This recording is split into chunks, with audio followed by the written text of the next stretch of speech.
ఇప్పుడు కాంగ్రెస్ గవర్నమెంట్ మొన్న ప్రవేశపెట్టిన చేనేత జౌళి శాఖకు బడ్జెట్ కేటాయింపుల మీద ఈరోజు సిరిసిల్ల పట్టణం లోపల బీఆర్ఎస్ పార్టీ తరఫున ప్రెస్ మీట్ పెట్టడం జరిగింది.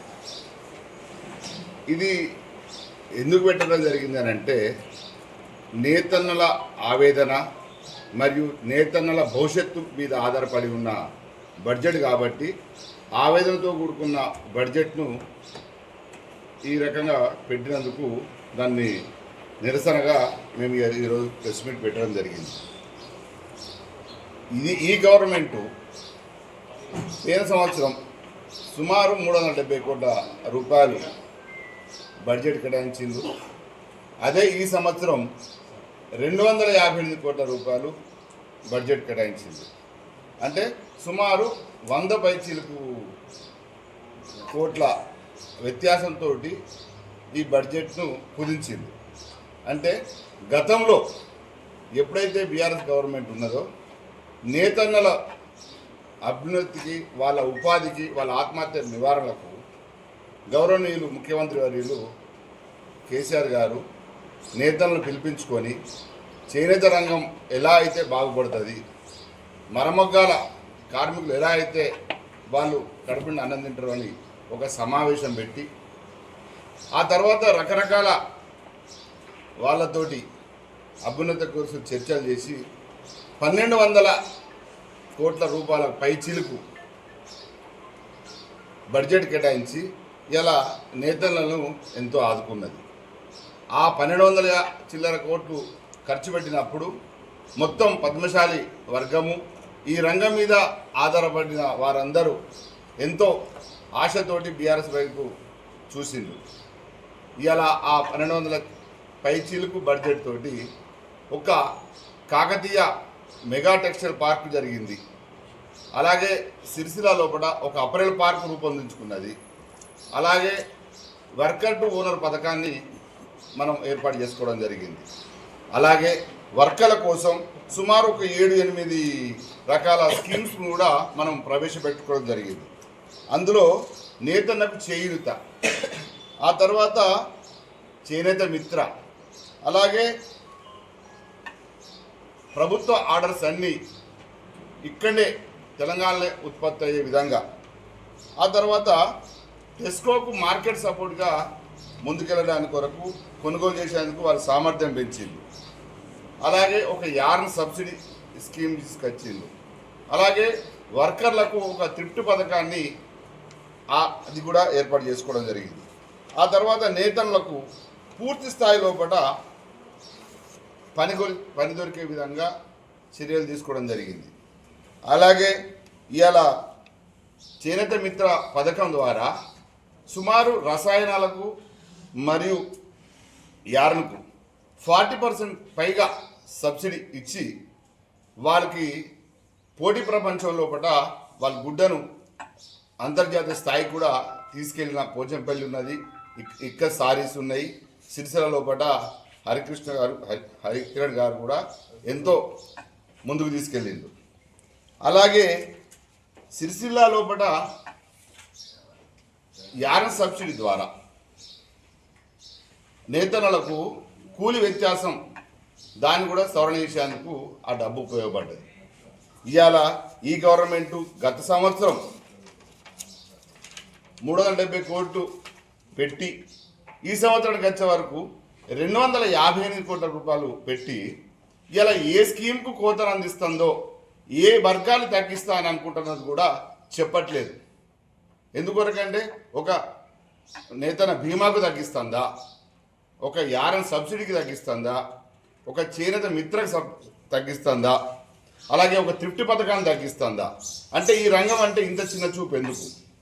గత ప్రభుత్వానికి ఇప్పుడున్న ప్రభుత్వానికి రాను చాలా కుదించుకపోయి ఈ రంగం అంటే, పద్మశాలి అంటే ప్రేమ లేదా? మరి ఇది దేనికి సంకేతంగా వెళ్తుంది?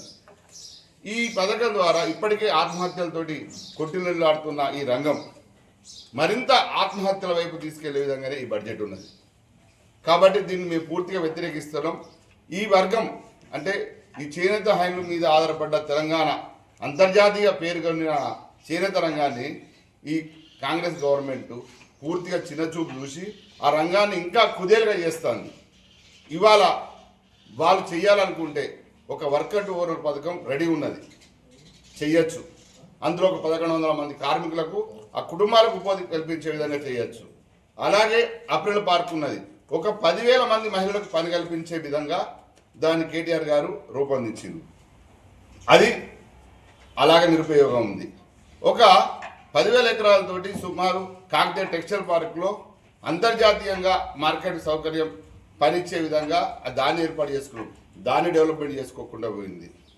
అలాగే వర్కర్ టు ఓనర్ పథకమైనా, ఆ తర్వాత అప్రిల్ పార్క్ అయినా, ఆ తర్వాత టెక్స్టైల్ మెగా టెక్స్టైల్ పార్క్ అయినా, ఈ రంగాలు మొత్తం కుదేలైపోయి ఇలా నేతలు ఆ వైపు ముందుకు వెళ్లకుండా వెళ్ళిపోతారు. ఈ సిరిసిల్ల కూడా ఒక పవర్ లూమ్ సర్వీస్ సెంటర్ ఉన్నది, అది నిరుపయోగంగానే ఉంది. ఆ తర్వాత హ్యాండ్లూమ్ పవర్ సెక్టర్ను మొత్తానికి ఎత్తివేయడం జరిగింది. అంటే ఈ రంగంలో ఈ గవర్నమెంట్ ఏ వ్యక్తికి కూడా ప్రోత్సాహం లేకుండా ఉన్నది. అలాగే గౌరవనీయులు కేటీఆర్ గారు ఇక్కడ జేఎన్టీయూ కాలేజ్ పెట్టినప్పుడు ఒక టెక్స్టైల్ కోర్స్ కూడా పెట్టి ఈ విద్యార్థులను అందులో చేర్చుకొని ఈ రంగం వైపు రండి అనే విధంగా ప్రోత్సహిస్తుంటే మీకు బడ్జెటే కేటాయించం, ఈ రంగానికి రాకు అన్న విధంగా కాంగ్రెస్ గవర్నమెంటు నిర్వర్తిస్తుంది. మేము ఆ రోజు ఇవాళ ఇన్ని స్కీములలో తీసేస్తుంటే ఆ రోజు 1200 కేటాయించినప్పుడు ఇదే పద్మశాలి వర్గము మరియు రంగం మీద ఉన్నోళ్ళు రాష్ట్ర వ్యాప్తంగా పెద్ద పెద్ద కృతజ్ఞత ర్యాలీలు తీసుకుంటూ అభినందనలు తెలిపిన సందర్భం. అదే ఈ గవర్నమెంట్ లోపల ఏమంటారు, రేపు 23, 24 తారీఖు నుంచి వెళ్ళి రిలే నిరాహార దీక్షలు జయప్రదం చేయమంటూ రోడ్డెక్కే పరిస్థితి వచ్చింది ఇదే రంగం. అంటే గత ప్రభుత్వంలో చేస్తున్న అభినందన ర్యాలీ, కృతజ్ఞత ర్యాలీ ఎలా ఉందో ఈ ప్రభుత్వం రేపు ఇందిరా పార్క్లో నిరసన ర్యాలీలు, నిరాహార దీక్ష ర్యాలీలు, ధర్నాలు దిగేందుకు కూడా వాళ్ళందరూ ఈ రంగం తయారవుతుందని నాకు తెలిసినా కూడా ఈ బడ్జెట్ తక్కువ చేయడం వల్ల ఎంతమందిని చంపుతారనుకుంటాను. ఈ రంగం పట్ల ఆకర్షణ లేదా, ఈ వర్గం ప్రజల మీద ప్రేమ లేదా, మేము ఈ ప్లాట్ఫామ్ మీదకి వెళ్ళి మేము ప్రశ్నిస్తున్నాం.